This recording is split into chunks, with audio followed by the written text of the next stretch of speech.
நார்வேயில் award வாங்கின கையோட captain சன்னதிக்கு வந்திருக்காருங்க பாலா.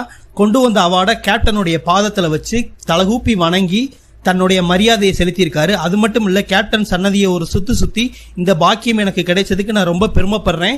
இத்தனை உதவிகள் செய்வதற்கு எனக்கு ஒரு இன்ஸ்பிரேஷனா இருந்தது கேப்டன் தான் ஏற்கனவே ஒரு இதில் சொல்லியிருந்தாரு. அந்த டைம்ல அங்க ஒரு அம்மா தன்னுடைய கடன் சுமைக்காகவும் தன் பிள்ளையோட படிப்பு செலவுக்காகவும் உதவுமாறு பாலா கிட்ட தெரிவிச்சிருந்தாங்க. எதையுமே யோசிக்காத கேபிவி பாலா தன்னிடம் இருந்த கொஞ்சம் தொகையையும் பக்கத்துல அவருடைய அசிஸ்டண்ட வாங்கி உடனே அவங்களுக்கு உதவி செஞ்சிருக்காங்க. அதை பார்த்து அந்த அம்மா கை கூப்பி அந்த உதவிக்கு நன்றி தெரிவிச்சிருந்தாங்க. அந்த டைம்ல பாலா சொன்ன அந்த வார்த்தை, யார் முன்னாடி நான் உதவணும்னு நினைச்சனோ அவர் முன்னாடியே இந்த பாக்கியம் எனக்கு கிடைச்சதை நான் பெருமையா கருதுறேன். இது எல்லாத்துக்குமே காரணம் கேப்டன் தானோ. உங்களுக்கு என்ன தேவைனாலும் என்கிட்ட சொல்லுங்க, நான் எப்பயுமே உதவுறாதுன்னு சொல்லியிருக்காங்க. கேபிவி பாலாவோட இந்த உதவும் மனப்பான்மைக்கு ஆஸ்கார் டாக்கீஸ் தமிழ் சார்பாக வாழ்த்துக்களையும் வணக்கங்களையும் தெரிவித்துக் கொள்கிறோம். நன்றி, வணக்கம்.